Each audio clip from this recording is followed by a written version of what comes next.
এই যে দেখেন অন্তর্বর্তীকালীন সরকার, যে কোনো বাংলাদেশের জনগণের ভোটে সরকার নয়, এরা আসার পরে বিশেষ করে কারবার খালাস করছিল একটা নারী নীতি, আর একটা হইল প্রাইমারি লেভেলে প্রায় 62 না 63 না 66,000-এর মতো শিক্ষক শিক্ষিকা সেখানে নিয়োগ দেবে, বাচ্চাদেরকে ড্যান্স শিখাবে, নাচ শিখাবে, গান শিখাবে, যৌনচর শিখাবে।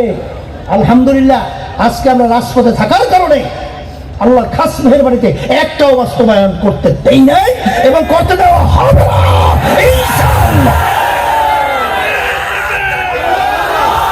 বলতেছিলাম আল্লাহর রহমতে শুনলে খুশি হবেন, এই যে গানের শিক্ষক শিক্ষা নিয়োগ দেবে ওরা কিন্তু গেজেট করে ফেলছিল, আল্লাহর রহমতে গেজেট সহ এখন বাতিল।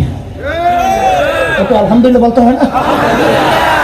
এবং নারী নীতি যে কাজটা শুরু করছে যদি আপনারা শোনেন পড়েন, ও কোনো সুস্থ মানুষ সুস্থ থাকার কথা না, এত ভয়াবহ, ও কোনো মানুষের সমাজই থাকতো না, প্রচুর খারাপ সমাজ হয়ে যেত।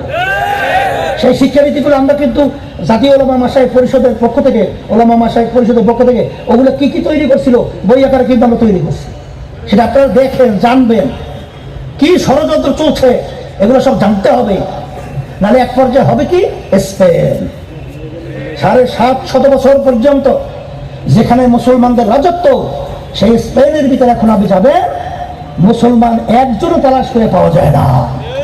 কারণ কি তা জানে? নিচ থেকে ওরা গাছের গোড়া কাটে, এক সময় আসবে গাছটা ফেলাই দেবে।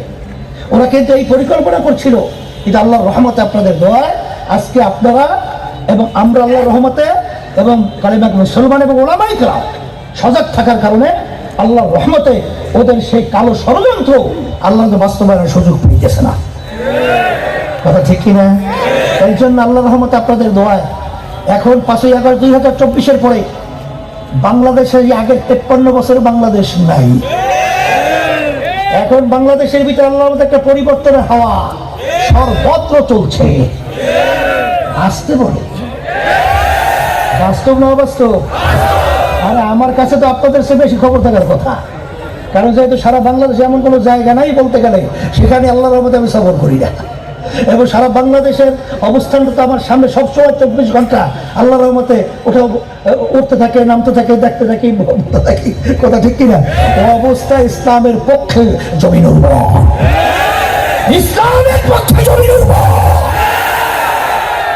আজকে ইসলামের পক্ষে আমরা আওয়াজ তুলতে পারি, এই বাংলাদেশের মধ্যে যারা বিদেশে বসে আমাদেরকে গোলাম বানাবে, ইসলামের বিরুদ্ধে ষড়যন্ত্র করবে, ওদেরকে উৎখাত করে বঙ্গোপসাগরে নিক্ষেপ করতে পারবো সবাই এসেছে। এর জন্য আমি সকলকে বলবো, চলেন বসেন। আপনারা তো গোপনীয় খবর কিছু জানেন না, এই বাংলাদেশের টাকা কিছু লোকের কাছে কুক্ষিগত,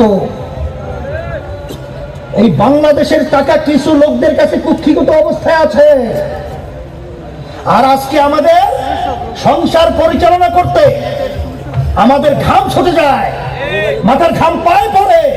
আজকে কয় মাস আসাদাজি কেরাম ঠিক মতো তারা চলতে পারছে না। আমি সেদিনকার বলছিলাম সালাউদ্দিন যখন পাশে ছিল তাকে ইঙ্গিত করে কইরা পরে পরে শব্দ বুঝি না, এখন সব করতে হবে, পরে শব্দ নাই। ও ধোঁকাবাজি আমরা দেখেছি, আর দেখতে চাই না। এবার পরিষ্কার বলেছি, এই জন্য আমি পরিষ্কার বলছি, আল্লাহর রহমতে আপনাদের দোয়া এখন কিন্তু একটা পরিবেশ তৈরি হয়েছে। এই ফসল কিন্তু আমাদের ঘরে উঠাতে হবে, এই ফসল আমাদের ঘরে উঠাতে হবে, এবং আল্লাহর আমাদের ফসল উঠাবার পরিবেশ তৈরি হয়ে গেছে। এখন আপনি আর আমি যদি নাকে তৈল দিয়ে ঘুমাই, তাহলে ঘরের সব সম্পদ কিন্তু অন্যত্র চুরি হয়ে যাবে।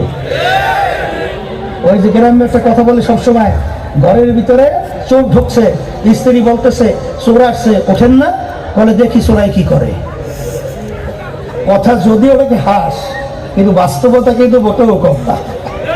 শেষ পর্যন্ত বাবা নিয়ে যাইতেছে, কি করলেন আপনি, উঠলেন না, সব নিয়ে চলে যাচ্ছে। এখন দৌড়ে লিখে আর সম্পদ হওয়া যায়? এই সুযোগ কিন্তু এসে গেছে। আমি আর কথা বেশি লম্বা না করে আমি সংক্ষেপ বলছি, আপনারা কাছে উপস্থিতি, আপনাদের দোয়া আপনাদের চেয়ে সম্মানিত তো কেউ নাই। হাদিসের ভিতরে তলবে ইলমদের ব্যাপারে, ওলামায়ে কেরামদের ব্যাপারে যে সম্মানের কথা আল্লাহ বলেছেন, আপনারা দোয়া করবেন তো মিসাইলের মতো আল্লাহ কবুল করবে ইনশাআল্লাহ। সেই দোয়াটাই চাচ্ছি, এবং দ্বীনের খাদেম হিসাবে আল্লাহ যেন আমাদেরকে কবুল করেন, এবং আমাদের দেশকে আল্লাহ যেন সর্বত্র ষড়যন্ত্র রক্ষা করেন, এবং বিশেষ করে ইসলামের পক্ষে শক্তিদের উত্থান হয়, এবং জালেমরা যেন নিপাত যায়, খুনিরা যেন নিপাত যায়, চাঁদাবাজের যেন নিপাত যায়।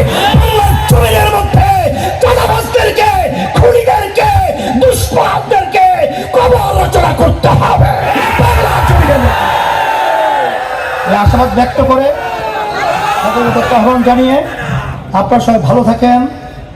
আমরাও দোয়া চাই, দোয়া করি আল্লাহ যেন কিয়ামতের ময়দানে একত্রিত হয়ে আল্লাহ যে মেহমানখানা বানায় রাখছেন বেহেশত, আল্লাহ ঢোকার তৌফিক দান করেন। আখির দাওয়ানা আলহামদুলিল্লাহ।